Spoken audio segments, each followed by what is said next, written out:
de México. Ella nos trae una ponencia que se llama Sexo y Género, Etnografía y Homosexualidad Masculina en un pueblo de Michoacán. Gracias, Laura. En esta ponencia quisiera compartir unas reflexiones en torno a prácticas corporales de un hombre homosexual que vive en Patambán. Patambán es un pueblo del estado de Michoacán. Y más precisamente, por eso reprecise el título, es que me gustaría ir del cuerpo al género en mis reflexiones, ¿no? Este hombre homosexual se llama Diego y lo conocí en 2009 mientras estaba haciendo trabajo de campo en Patambán, un lugar donde suelo ir desde hace casi 10 años para hacer trabajo de campo, etnografía, etc., ¿no?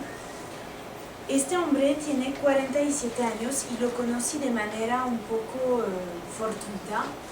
Me reconoció como una de las antropólogas del pueblo, digo una porque hubo muchas y habrá muchas más, y me dijo que quería que escuchara su historia de vida. Entonces, no es porque un informante nos elige que vamos a hacer una historia de vida, por supuesto, pero después de una negociación, de entender sus argumentos, decidimos los dos empezar a grabar partes de su vida y a través de una entrevista profunda. Entre 2009 y 2012 grabamos como unas 60 horas de entrevista a profundidad, lo que representa unas 800 páginas de transcripción. Además, compartí numerosos momentos de su vida cotidiana, como me enseñó a la alfarería, porque él hace cerámica en este pueblo. También vimos álbumes, compartimos partidos de fútbol en la tele, etc. Lo acompañé a fiestas y también al mandado. Lo ayudé a maquillarse antes de ir a bailar, o fui con su amiga la bruja del pueblo para unas lecturas de cartas. Cada vez que releo las transcripciones me asombro de la casi omnipresencia de las temáticas del cuerpo y de la sexualidad en su relato. Y yo siempre me pregunto, ¿pero de qué habla cuando habla de su cuerpo y de su sexualidad?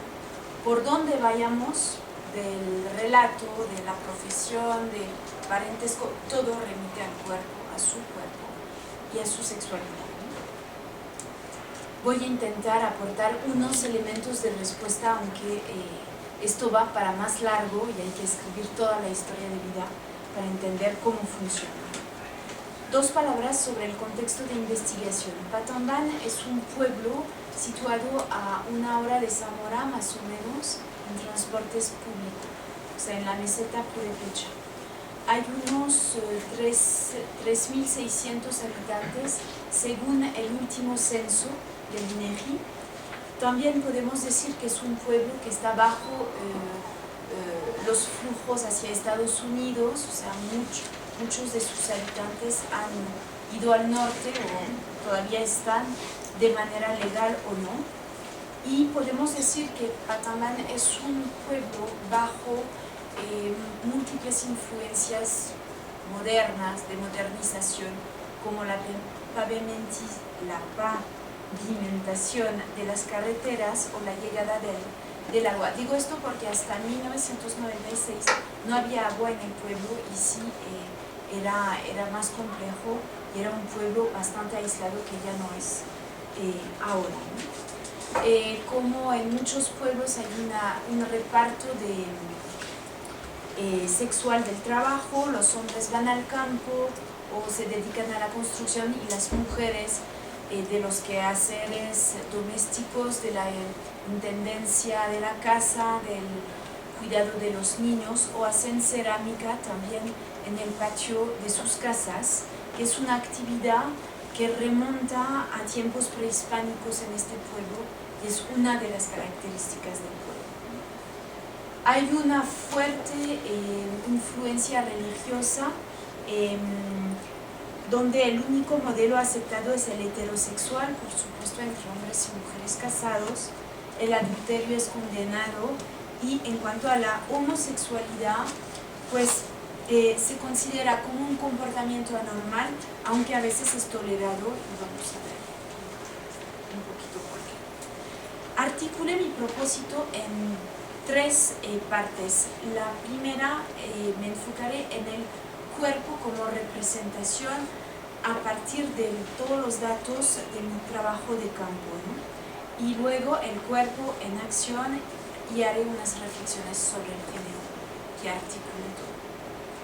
El cuerpo como representación, primer punto, es decir que Diego cuida mucho su imagen corporal.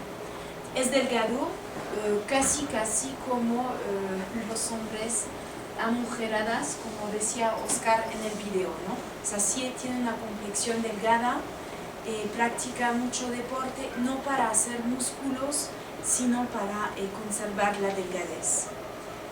Lo malo, abro una paréntesis, lo malo es que no pueda compartirles por razones de tiempo todos los detalles etnográficos de mi trabajo, entonces voy a ir punto por punto.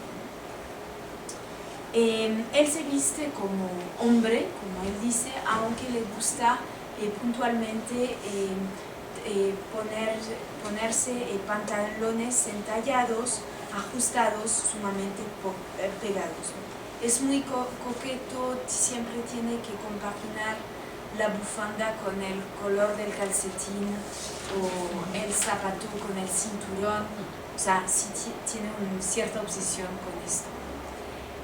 Se hace faciales, se depila las cejas, se aplica coloración para disimular las canas, que ahora incluso tiene más de 50 años. Solo se maquilla cuando va a bailes y tiene dos adornos de plata en los dientes, ¿no? Compara mucho su cuerpo con el de las mujeres e incluso le da mucho orgullo decir que de espaldas lo toman por mujer porque tiene el pelo largo.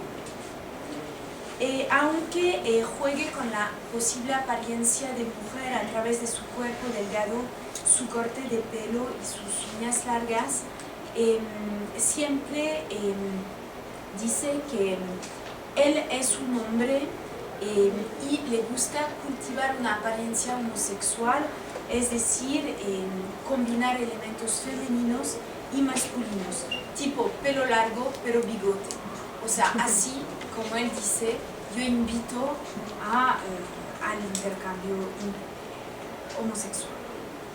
Y le gusta los hombres muy viriles, con mucho pecho velludo, nalgas redondas, brazos fuertes, como si estuvieran de gimnasio. Y de hecho en su cuarto tiene fotos de hombres de gimnasio, güeros, musculosos, etc. Los dos temores, digamos, de Diego son la edad que va, y entonces el envejecimiento, y que si pudiera compraría él años para retroceder en el tiempo. Es decir, que si tuviera mucho dinero, en vez de tener 47 años, se compraría 2 años y así bajaría a 45, y así ganando más y más dinero, pues bajaría a tener unos 20. Eso sería la edad que le gustaría. ¿Por qué? Porque su temor es quedarse solo. Está viviendo ahora con su padre, su madre murió cuando él tenía 30 años, y lo que teme es que cuando su padre muera, sus hermanos, que nunca lo aceptaron realmente como homosexual, sino más bien sus padres son los que siempre lo aceptaron como homosexual, pues tiene miedo a que le quiten la casa, a que esté muy solo. Entonces es interesante como a partir de este primer punto del cuerpo en representación, como dije, lo que es interesante es ver cómo la referencia al otro es indispensable para crearle un sentimiento de existencia. Es la mirada del otro sobre su cuerpo, un cuerpo de hombre pero con elementos femeninos, un cuerpo atractivo que le da razones de vivir, como él dice. Ahora paso al segundo punto, que es el cuerpo en acción. Más allá de un discurso enfocado en la apariencia corporal, en su relato lo que resalta es que su cuerpo es un instrumento que le permite tener cierto poder sobre el otro. Ejemplo, dice él y sus amigos homosexuales del pueblo que son como perras porque emiten un olor que atraen a los hombres del pueblo. Dicen que caen mucho más después de una fiesta porque ellos tendrían un olor específico.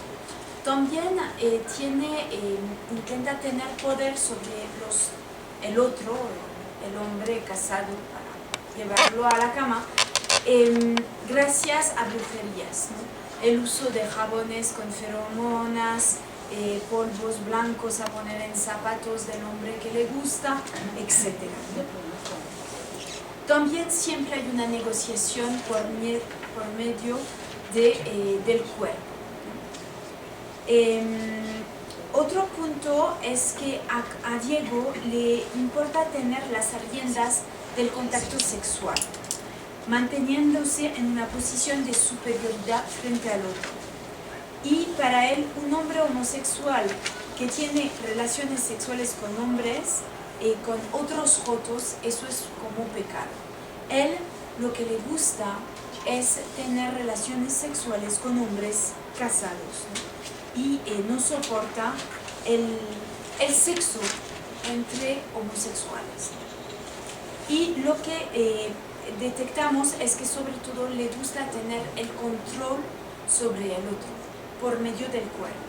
Y aunque él tenga un cuerpo que reciba el semen, aunque tenga una posición, como él dice, de mujer, él se considera como el que tiene el poder. Evita las transgresiones, no es una persona que se trasvista, no es una persona que le gusta provocar, hacer el amor en plena calle, no, es la prudencia, la discreción para poder ser libre, como él dice, ¿no? También le gusta no infringir las normas, aunque nunca le gustó poner condones, y que agradece a Dios no tener SIDA, ¿no? No le gustan las relaciones colectivas, relaciones sexuales colectivas, aunque lo haya probado algunas veces.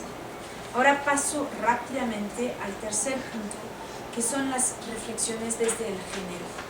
A partir de toda la etnografía que se hizo con él, la entrevista a profundidad, lo que vemos es que su cuerpo es su herramienta y que desarrolla, utilizando el concepto de técnicas corporales. Hay un saber hacer en su uso del cuerpo y de la sexualidad.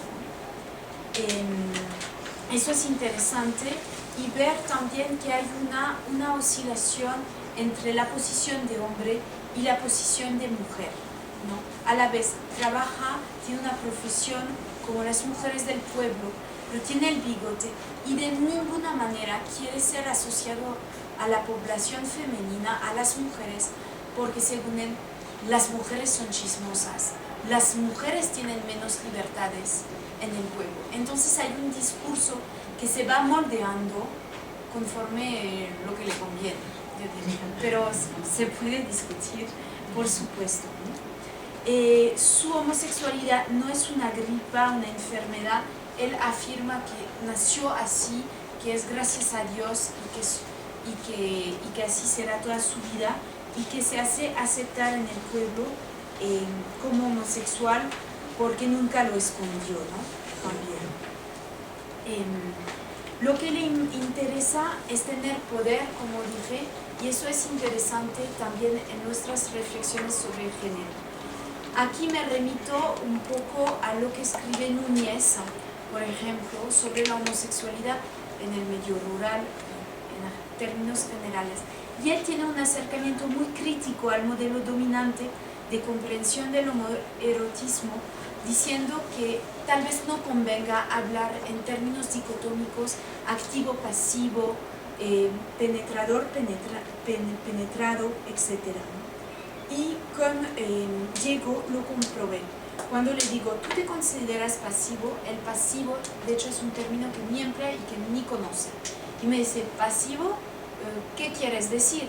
Digo, bueno, no, yo hago todo. O sea, si yo hago todo, yo no soy pasivo. Yo recibo, pero no soy pasivo.